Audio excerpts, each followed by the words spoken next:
at Ideas Part 2.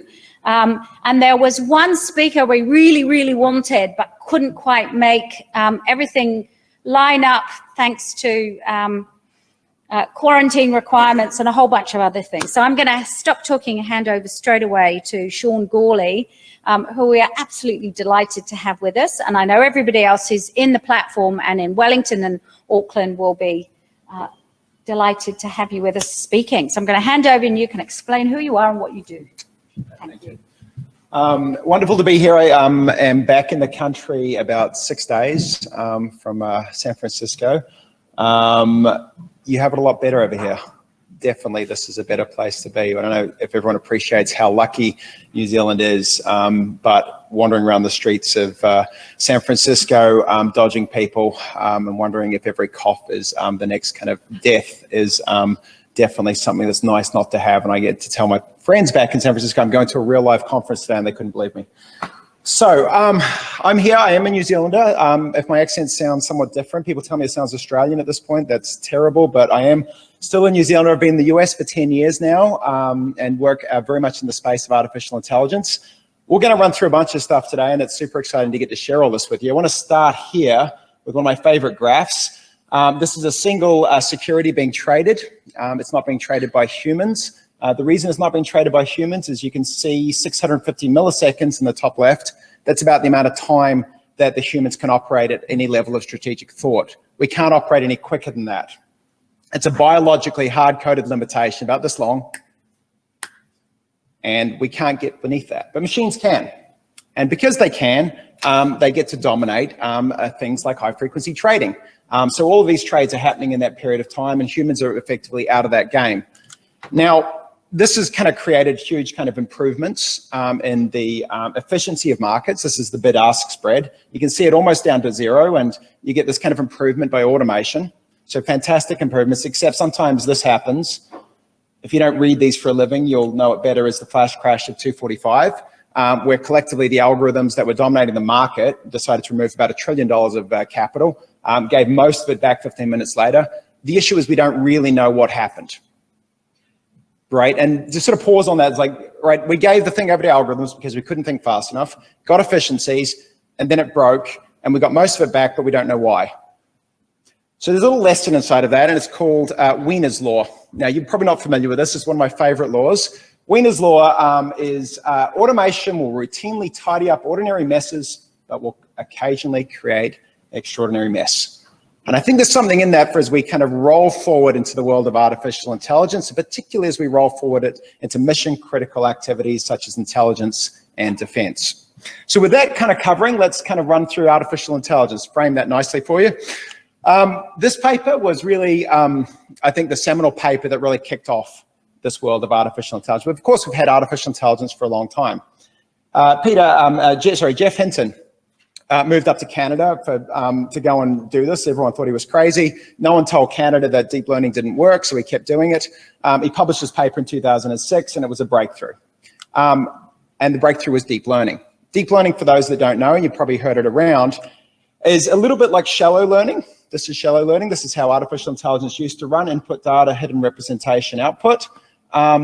The little S-curves are why it's called neural networks. Neurons have S-curves. These have S-curves. That's about the only similarity. They're not brains, but they kind of function like brains.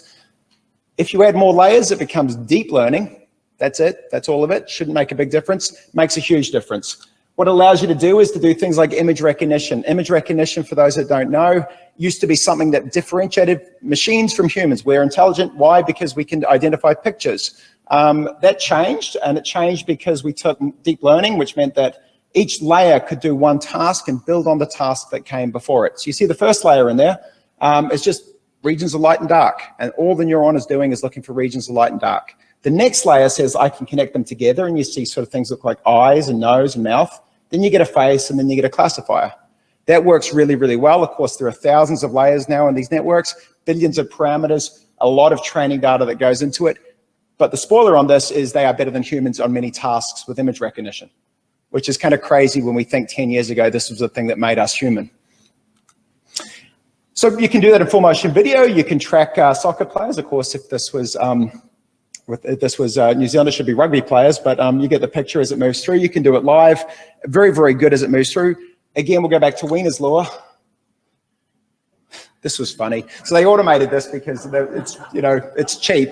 And they just said, track the ball and then the sideline. It kind of looks like a ball though, right? And it tracked it through for the entire game. So again, we're very good at it, except sometimes we're not. And if you were watching that game, it was terrible. That was the market crash of your season. So, as it goes, some positives, some different kinds of mistakes as it moves. But we can not just find it, we can also describe it. This is some of my favorite stuff where you train these models to describe what you're seeing. So it identified the hat and then it describes it. You can get very good at this. This is a paper by Karpathy now, it's a few years old, but a cat is sitting on a toilet seat. You can run this on cricket commentary. This is one of my favorite applications. The Indians were all over this. On the pads, once more, Dravid looks to nudge it to square leg and leg by off the, way it goes. I tell it to Americans and they're like, is that real? I don't know. That doesn't sound real. I'm saying that surely that is real. That's how we commentate cricket. But, so you can train this and it listens to commentary and it watches cricket and it comes up with a reasonable representation of commentary. Fascinating. If it hasn't seen stuff before, it doesn't know what to do. These are all supervised learning algorithms. They don't know the world. They know it because they've been shown the world.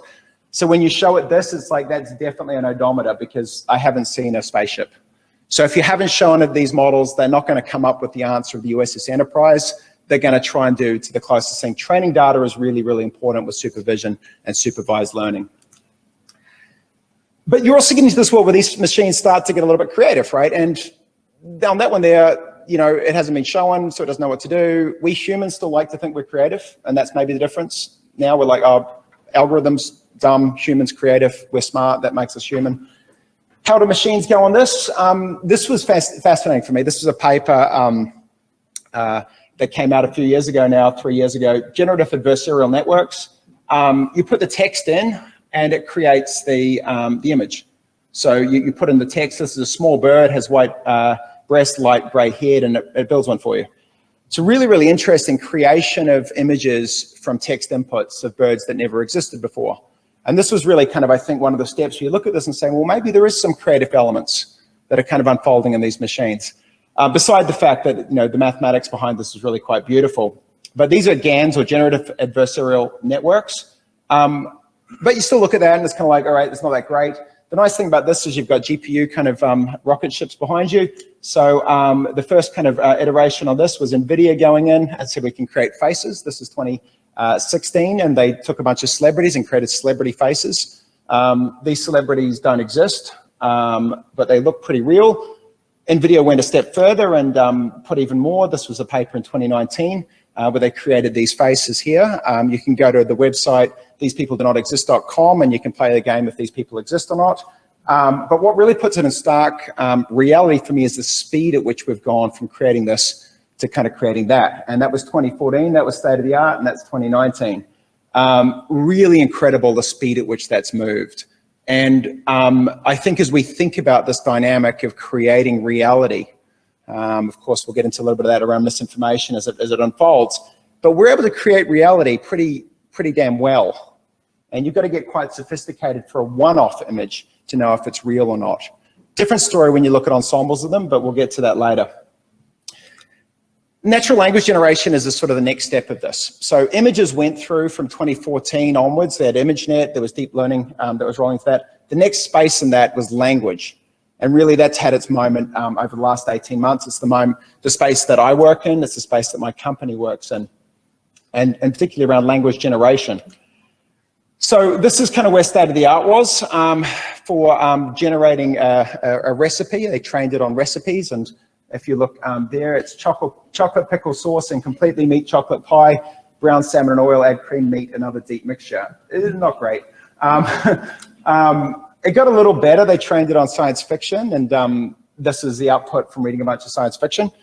We see H pull a book from the shelf, flip through it while speaking, and then put it back. In the future, with mass unemployment, young people are forced to sell blood. That's the first thing I can do. It's getting better, and again, you're seeing that progression as it moves. Of course, it's not good enough just to write it. You had to act it. And so a bunch of Hollywood actors went through and acted this, and that's a bit of surreal sort of YouTube video watching if you want to get into that. But they acted it out. And away they went. That was a line that was generated that just spit out an eyeball. But it doesn't really make sense, all right? And this was sort of where things were there. What came along was GPT-2. GPT-2 is a form of transformer-based learning. So transformer-based learning is a type of model. It's an architecture of deep neural nets. It's very, very effective actually for language tasks. It came online at the start of 2018. It's been kind of refined as it's gone through. This is a machine written output about some scientists discovering a unicorn.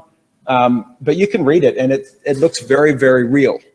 Now we've since come on from that, and it shows you how fast this thing moves. In the last 6 months, there's been a bunch both from the Chinese and also the American organizations kind of upping the number of parameters, increasing the fidelity at which you can write, also increasing the fidelity of which you can do tasks like question answering and also information extraction and retrieval. But we're really, really good now at generating text that is kind of like pretty realistic. So you can put an input to this.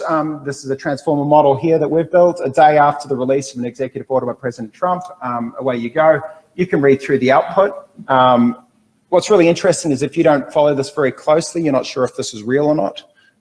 The giveaway down the bottom is James Mattis is no longer the defense secretary, and if you look at everything he ever said, he was never quoted as saying that. So you could probably catch it, but you've had to kind of follow him along pretty closely. So what's interesting in this is, again, we're getting to that space where on any kind of individual article or any individual picture, I don't know if a machine wrote it or if a human wrote it. And so it's really, really interesting when you think about what that means, particularly as the cost of generation of these things is pretty minimal once you've invested into the architecture to train it up. Well, when we look at this stuff in the world that we move in, it's fact-aware language generation. So you can generate text saying whatever you want. That's interesting for misinformation. It's not that interesting if you're applying that into an intelligence environment.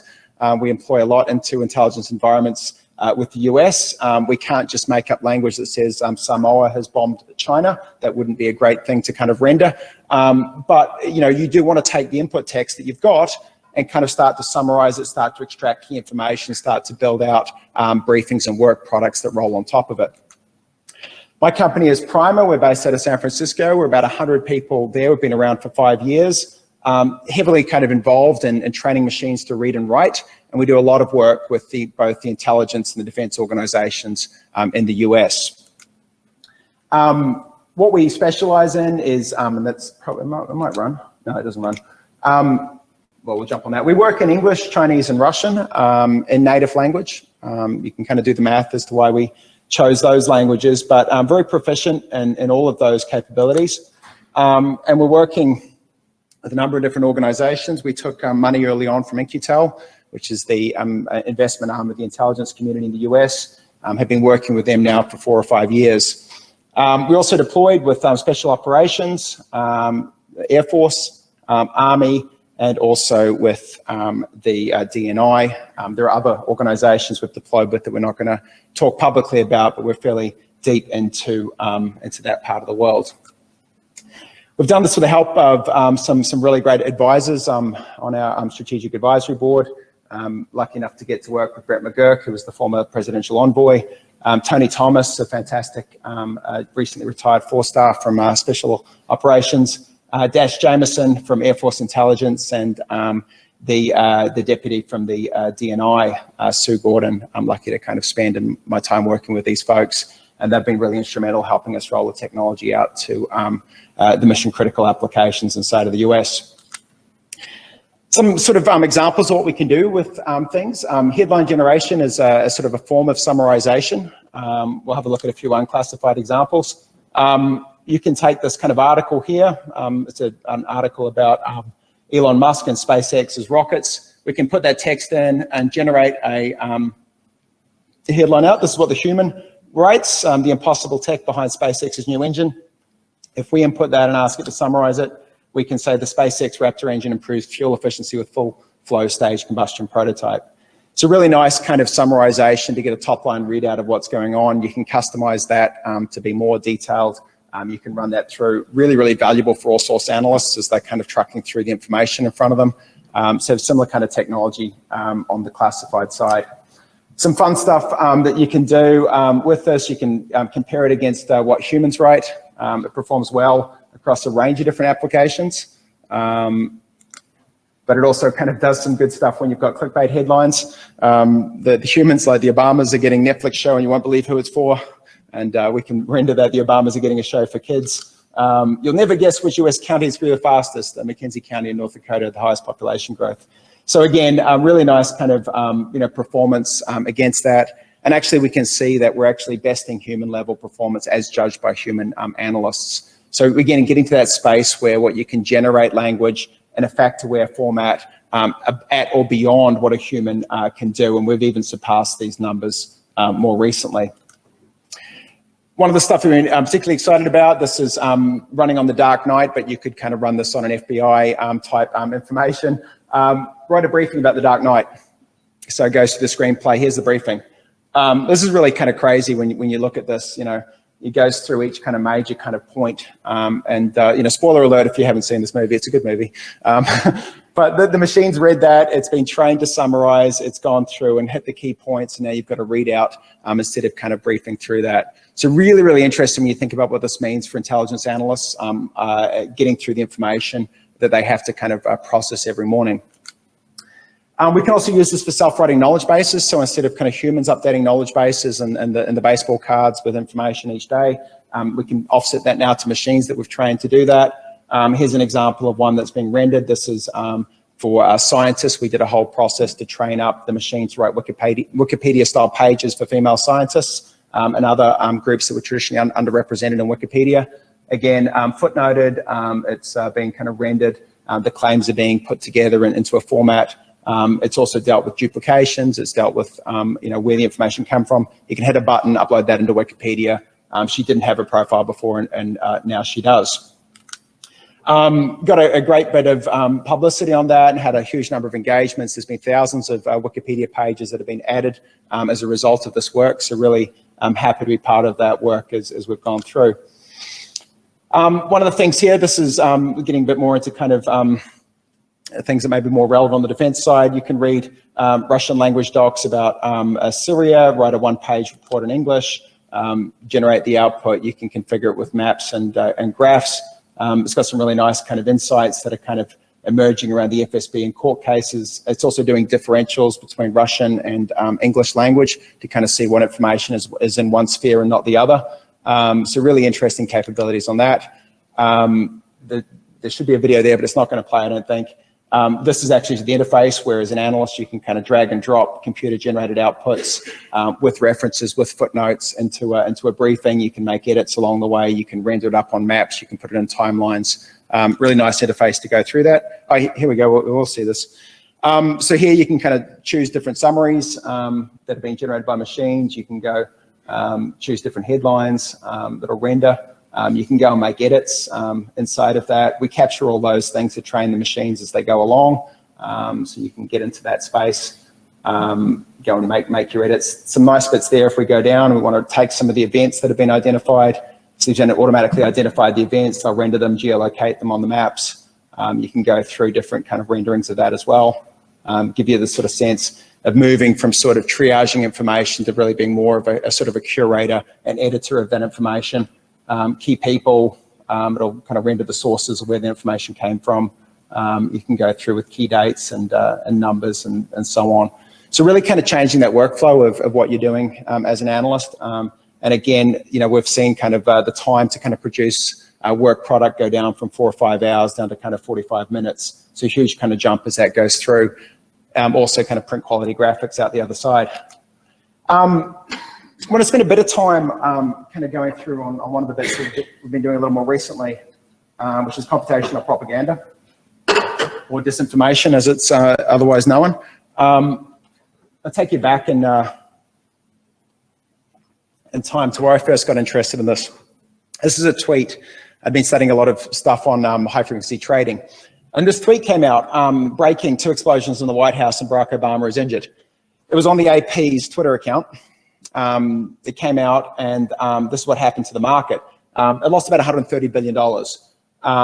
It reacted to this information. Mostly the algorithms that were dominating the market kind of escaped the market, came out, liquidity crisis kind of involved. And then it came back, and you can see the increased volatility that's there. What was interesting, this is the first sign of sort of information, the effects of information warfare, right? Actually moving markets. Now, of course, the AP would never be the first thing to break that kind of news cycle. So we know in hindsight that was probably not a good first signal. We know from things like the Boston bombing and the marathon that there's a whole kind of tail, and the AP tends to come in at about 15 minutes.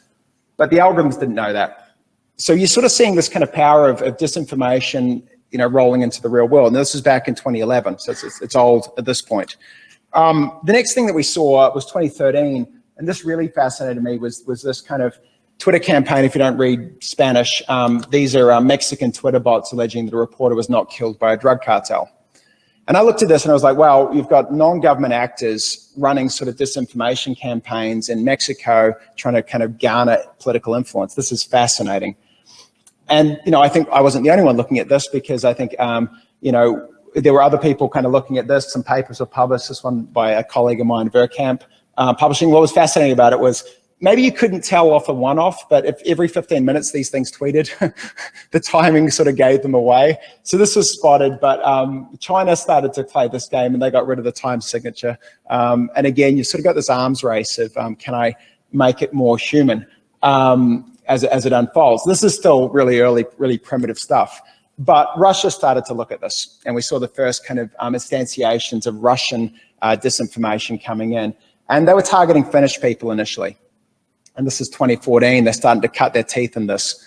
The one that really kind of landed for them was this disinformation campaign around the alleged shooting down of the plane, the passenger plane, by a Ukrainian fighter that was supposedly captured from a satellite image. So that was propagated through. You can kind of see the Malaysia crash. You can see when the IRA started tweeting about it. You can see the knock-on impact as a coordinated campaign to try and move perception. This is really sort of war games, though, in many ways. This was sort of an exercise of, can we do this? What would be the impact of doing this? How does it work? And they started to kind of practice this in a very meaningful way. Where it really started to land was Brexit. The volume of information, you can kind of see the bots on both sides of the equation. And then, of course, it carried its way across into the US 2016 elections. 400,000 bots, 20% of all tweets being produced inside of that. So this sort of campaign, as it moved through, was by no means sort of individuals. These were organized structures, different botnets feeding off of each other, connected to each other, and propagating information seemingly from different sources. We work with Walmart as one of our commercial customers. This was absolutely fascinating. We didn't know it at the time, but in hindsight, looking backwards, there was an activity that was running against Walmart, claiming Thanksgiving turkeys were giving food poisoning. This was prior to the US election of 2016 US election. This was a dry run, we believe, from the Internet Research Agency to actually go out and attack with the full sort of capability and see the impact. It led to a noticeable drop in Walmart's margins coming into Thanksgiving, and we think this is probably the first disinformation attack on a corporate entity. But it was a dry run for them to kind of see how the things were acting and operating rolling into the 2016 presidential election. So this is not accidental. If you look at Gerasimov here and you look at his kind of treatise around using disinformation, this is part of a campaign, it's part of a front, it's a very effective strategy to roll out. And this is now, you know, this is the Internet Research Agency. There are people operating in this space. 400 euros a month will get you a job there. You'll go in every morning, have a bulletin board around the targets that you have to hit, the topics you have to touch, and the personas you have to kind of go. It's a very, very interesting factory as it unfolds. This kind of fits into this kind of space, and this is Gerasimov's treatise of information warfare and how it kind of acts and unfolds. So this is very much part of a strategy of nation-state actors and increasingly becoming a more powerful set of actions that they can take as they go through it. So as we go through, we're still in the early days of this. This is now even out of date. This is 2018. by our friends out of the Internet Research Institute in Oxford. 48 nations with computational propaganda capabilities. In 2018, it was estimated 500 million worldwide R&D spend. The estimates now are around 2 billion, but what's interesting is it's increasing about 50 to 80% every 6 months. So this is kind of a capability that's ramping up. Now, the reason for that is the ROI on this stuff is immense, right? You can run some people at 400 euros a month and get really kind of significant geopolitical shifts unfolding as a result of that. We've been part of this for a long time on the defense side. We've actually picked up, I believe, the first major contract with DOD. We've come through that. And so we've been right in the heart of that space of both identifying when there's the effective buildup of capabilities, the early shots that are being fired, and also looking at strategies for defense against that. So really interesting being involved in that over the last 6 months. I think the COVID situation really kind of has been an instigator in the defense organizations coming forward and looking for capabilities to protect against this attack vector. We've also seen China now initially, I think, be pretty bad at this. I think if you looked at their disinformation campaigns in the first Hong Kong democracy movement, it was kind of laughable. The Iranians, interestingly, very good. I think the connections with Russia there have probably helped them a lot. The Chinese were terrible. COVID got them a lot better. And I think some of the disinformation campaigns that they had operating in the last 6 months have really leveled up significantly. And so we would view them now as being a tier 1 disinformation capability. This has got it onto the radar. Rolling out into Pacific Command is a big part now of looking at defensive capabilities. You know, happy to talk offline about some of that with you all. Important to say, most of the stuff is still pretty primitive. We talk through all the kind of the generative capabilities, language generation, image generation. Most of the stuff that's being rolled out by state to date has not been very sophisticated. So we've got this kind of technological kind of like advancement that's coming down the line that's going to make a lot of defense a whole lot harder. So what we've seen to date and the impact that it's had has been really on primitive technology, the kind of bots that you could render yourself if given enough time. The next phase of this stuff is going to be very, very different and a lot more advanced. And what that means is you can go through, and this is particularly there, you know, you could launch millions of generative text outputs that are personalized to each and every one of us, playing off our deepest fears, targeting our demographics, A/B testing them on millions, taking the best ones and propagating them through, instead of kind of writing up by hand in an internet research agency a bunch of disinformation. I can generate it and target it and push it out about anti-vaccination. So this was state of the art 12 months ago. It's got better than that since then. But even if you look at this, I challenge you to kind of tell me that that's wrong, or at least tell me that it wasn't, you know, written. There's plenty of reasons that's wrong. But yeah, I mean, look, this is the space, and again, you know, the capabilities that exist there now. Deep fakes, we've not seen that. I think we got lucky in this last election cycle. This hadn't fully matured, but you know, we do have these capabilities. This is obviously Obama speaking, but it's not Obama speaking. That's a deep fake if I'm speaking. It's still kind of at the edge of sort of full motion video, but it's going to come online, right? So now you're going to add video to the mix with language and pictures. And it's not just going to be one-off, it's going to be targeted, it's going to be kind of gone through. Now, what this means is if you lose the grounding in kind of truth and reality as a democracy, you're kind of screwed, right? You don't get democracy without some shared sense of collective truth. And if you look at authoritarian regimes, they've really controlled media pretty effectively, and they don't really need free and open media in order to function. As democracies and liberal democracies, we need that, right? So if we don't defend against this, we don't get to have democracy. And that's actually where defense becomes part of this. And it's actually an interesting question. I've had many late night conversations with folks at the Pentagon around what the involvement should be for defense on this. But I think they've woken up, and you know, we've obviously been part of that now with on-record contracts for defense against this. One bit just to kind of land here and just kind of talk about this final bit here, you know, QAnon. Absolutely fascinating, the emergence of this stuff. Where it sort of goes, you can actually track this. One of the things we do a lot is information epidemiology. Where did the information first render itself? How is it propagated? How is it modified? Very, very similar. We've become super familiar with epidemiology, with viruses, tracking mutations, tracking kind of origins. Very similar kind of dynamic with information as it unfolds and comes. And you can actually see as it diffuses and the different channels that are used, from 4chan to 8chan to Reddit to YouTube to Facebook to mainstream media. And that sort of propagation as it moves, there's survival of the fittest, there's competition for memes and algorithms as they move, but by the time they hit mainstream media or even Facebook, they've gone through many loops and iterations, and they're very, very powerful by the time they've got there. What I would say, all of this at the first layer is generated by humans, and it's generated by humans and it has human capabilities. Once you put that into machines, that filter and funnel and testing means the stuff when it gets to us at the media channels that most of the world that we live and consume becomes very, very refined and very, very hard to ignore. And we wonder, why do these things kind of stick and why do we believe in conspiracy? Well, they've been through a whole network of diffusion, targeted, selected to prey upon the stories and narratives that we think are the ones that'll move us. So anyway, look, that's the sort of the point there as we go through. I think what we need as we go through this is really to kind of address this like a serious threat that it is, and realize this is a proper attack vector that's increasingly being used against democracies like New Zealand, and we've got to put our heads together and come up with plans to defend against it. So with that, that's me, and thank you for the time. Appreciate it.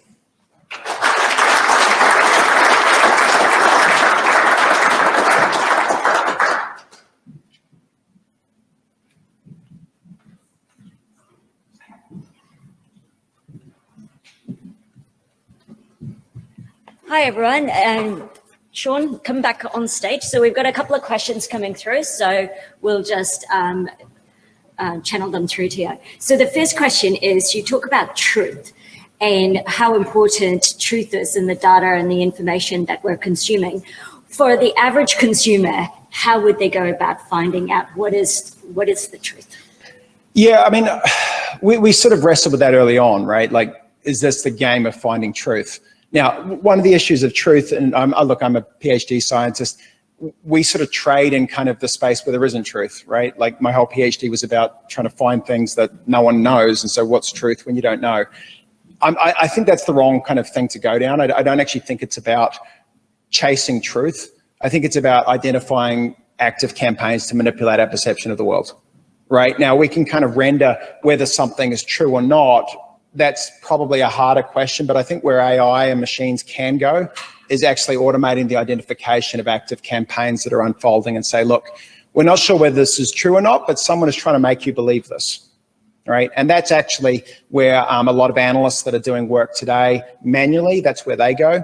And I think that's where we can actually have a big, big impact. Truth, it's interesting, and I sort of say to people on that side, you know, did masks always stop the virus, or did it just stop the virus when the WHO said it did? And of course, the answer to that is they always stopped the virus. The WHO just took some time to get through that journey. Now, science was happening very early on, but it wasn't strong to kind of go with the conclusion. They were old tests that were done with SARS. And so could we make an inference as to kind of what was true or not? Well, we didn't exactly know. We had a hunch, but we didn't know. Is that kind of truth? What is truth? But what we did know was it was active campaigns to push the fact that there was going to be division around this as an issue. So we didn't know what the answer was, but we knew that someone wanted us to disagree, right? And that's the thing there that I think when we look at what we can do and what we should do is look for manipulation, because that starts to kind of make us question more deeply what we're consuming. So it's an interesting comment you made about defending against democracy. And one of the themes and things that keep coming through with COVID is there is all this disinformation and conspiracy theory, but what should we believe in? And I think the point you just made about why are people doing this would be really valuable to understand. The other question is in terms of, from a government perspective, there is a lot we could do, but how do we keep up with the tempo with which the misinformation and disinformation is coming out there? Yeah, I mean, our advisor, Tony Thomas, I think has a great way of putting it. He says, you know, saying to me one of the conversations we're having, Sean, he said, it's not information war, it's war on information. And if you can corrupt the information streams, it renders them useless. And, you know, that's basically the attack vector is if you just render the information stream useless, no one pays any attention to it. And the society, we've got no capability to take information and to make decisions on top of it. Now, we can do that ourselves with sheer volume. We launched a site early on as we saw all the scientific papers being published around COVID, COVID-19primer.com. It's now like 20,000 papers have been published. No one can read all of that, right? We published things to let machines do some of that reading to kind of sort it and filter it and move it.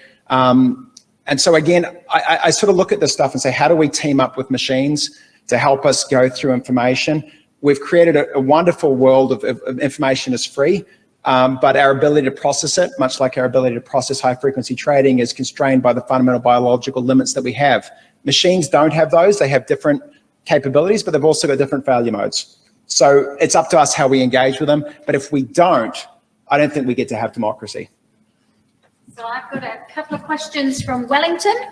So what have been your biggest challenges so far? And second question is, where are the opportunities for New Zealand from a defence point of view? And then where are the biggest current weaknesses for defence New Zealand and globally? And final question is, how do you know what to read in the morning at breakfast? The coffee briefings. You have to give me, so my biggest challenges, look, I'm a scientist, PhD in computational physics. I'm learning my head around kind of running organizations. We've got 100 people, you know, we're going through 200 people. I'm learning the operational side. That's always going to be a challenge for me. People are always the hardest part of this game. And, you know, they got not, you know, maths has got nothing on people. So that's always the hardest challenge. You know, in terms of the challenges and I think opportunities for New Zealand, you know, it's a member of the Five Eyes, very, very close relationships. We've had data sharing agreements with the US for a long time. We've been constrained by the number of people. We don't have an Iran desk as much as, I don't know this to be true, but I'm guessing we have a person who maybe spends some of their time looking at Iran. The US obviously has a huge number of people organized around Iran, tens of thousands of analysts kind of running on the intelligence community, passing through that information. We have that information, we don't have the people. So huge kind of issue with us there, but the opportunity that exists once you get into automation is you can start to kind of train these models and remove some of that delta of human capital that we're just going to be behind on. So I think that's going to be really interesting. I think we're also going to move into a world where it's not just data sharing agreements between Five Eyes, but it's going to be model sharing agreement where we can share training models. So we can train a model, we can make use of a model that's been trained by one of our allies inside of that. So I think that's there. I think the other piece here is, as we go through this, New Zealand probably hasn't fully appreciated which side it has to pick vis-a-vis the technology balkanization that is unfolding in front of us. It's going to be Team US or Team China. There's no in between on that. I don't think we get to play a Switzerland strategy in this game. It is going to be a balkanized information landscape. It's going to be a balkanized technology world. There may be a European conglomerate that runs through that, and maybe you get three choices, but we don't get to play it both ways, and we have to make decisions around that. There will be costs associated with that, but that's a set of decisions that we have to make. I think as a final point here, you know, democracy is not something you get for free. You get it because you work for it. It's not just voting, it's the information landscape, and it's the defense of that. And we've got to invest into that if we want it. It's a very, very valuable and precious thing. I think we've seen in the US some of the elements of that being strained. And I think we appreciate here in New Zealand how lucky this country is. But we have to work into that. And there's a very, very dangerous attack vector that is highly asymmetric, that if we don't put our heads up, it will create damage here. And just because of the position that we hold in the Pacific, with China being, I think, increasingly aggressive in its information campaigns and its capabilities, is something we need to do sooner rather than later. And you know, it's the first shots that'll be fired in the coming conflict will be information warfare shots. So thank you so much.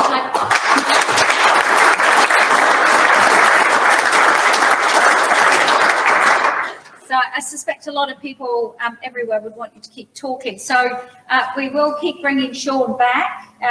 We'll be organising an interview with Nick. Yes. So welcome to our community. Once you're in, you're not allowed to leave. Yeah, no, and I'm back until America is safe enough to get back into. So I'll be here for a good few months, I think, at this rate. But nice to be back in this country and enjoying being around live people again. And I'm happy to be a COVID refugee for the foreseeable future. Awesome. Thank you. Thank you.